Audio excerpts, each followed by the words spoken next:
यह कहानी आपको झकझोर कर रख देगी। जेसिका रेडक्लिफ, एक ऐसी लड़की जिसकी जिंदगी का हर पल समुद्र और उसके जीवों के इर्द गिर्द घूमता था। बचपन से ही उसकी दुनिया समुद्री जीवों से घिरी हुई थी।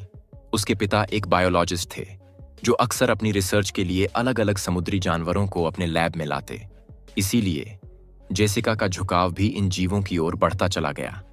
खासकर विशाल और खूबसूरत समुद्री जीवों के प्रति उसका प्यार किसी जुनून से कम नहीं था। जैसे जैसे वह बड़ी हुई, उसका यह लगाव और गहरा हो गया। उसने अपने पिता के साथ समुद्री सफर में जाना शुरू किया, जहां वैज्ञानिक व्हेल और डॉल्फिन्स पर रिसर्च करते थे।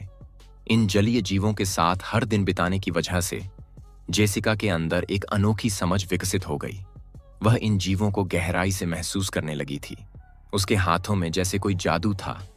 वह जब भी किसी डॉल्फिन को छूती, वे उसकी ओर खींची चली आती। उसके लिए यह सब किसी सपने से कम नहीं था। धीरे धीरे उसका आत्मविश्वास बढ़ता गया और उसने पहली बार ओशन हेवन मरीन पार्क में एक शो में हिस्सा लिया। वहां उसने ऑर्का मछलियों को करतब करते देखा और उसी पल उसने ठान लिया कि वह भी एक ऑर्का ट्रेनर बनेगी। महज 19 साल की उम्र में उसने समुद्री जीव विज्ञान की डिग्री हासिल कर ली और ओशन हेवन में ट्रेनर के तौर पर काम करने लगी। उसे अपने करियर की पहली ऑर्का मछली मिली, एक विशाल और ताकतवर मछली जिसका नाम उसने मेलो रखा। शुरुआत में सब कुछ शानदार था। मेलो और जेसिका के बीच एक ऐसा रिश्ता बन गया जिसे देखकर सबको यही लगने लगा कि ये दोनों एक दूसरे को पूरी तरह समझते हैं। मेलो जेसिका के इशारों पर नाचती, पानी में गोते लगाती और हजारों लोगों के सामने अद्भुत प्रदर्शन करती। लोग दीवाने हो जाते थे। तालियों की गड़गड़ाहट गूंज उठती। जेसिका का यह शो बाकी सभी शो से सबसे अलग और अनोखा बन चुका था। लेकिन फिर धीरे धीरे कुछ बदलने लगा। मेलो के व्यवहार में अजीब बदलाव आने लगे। कभी कभी वह बहुत गुस्सैल हो जाती तो कभी बिना वजह खाना छोड़ देती। कई बार उसने जेसिका के दिए गए इंस्ट्रक्शंस को भी नजरअंदाज करना शुरू कर दिया।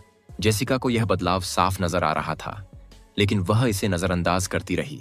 फिर एक दिन मेलो का गुस्सा इतना बढ़ गया कि उसने रात भर अपने सिर को टैंक की दीवारों पर मारना शुरू कर दिया। यह देखकर शो मैनेजमेंट चिंतित हो गया। आखिरकार यह फैसला लिया गया कि मेलो का एक आखिरी शो किया जाएगा और इस शो में सिर्फ जेसिका ही उसके साथ परफॉर्म करेगी। जिस दिन यह शो हुआ, स्टेडियम खचाखच भरा हुआ था। हर कोई इस ऐतिहासिक परफॉर्मेंस को देखने के लिए उत्साहित था। जेसिका के माता पिता भी वहां मौजूद थे, अपनी बेटी को दुनिया के सामने एक नया मुकाम हासिल करते देखने के लिए। मंच तैयार था और जैसे ही जेसिका ने मेलो के साथ अपना प्रदर्शन शुरू किया, तालियों की गूंज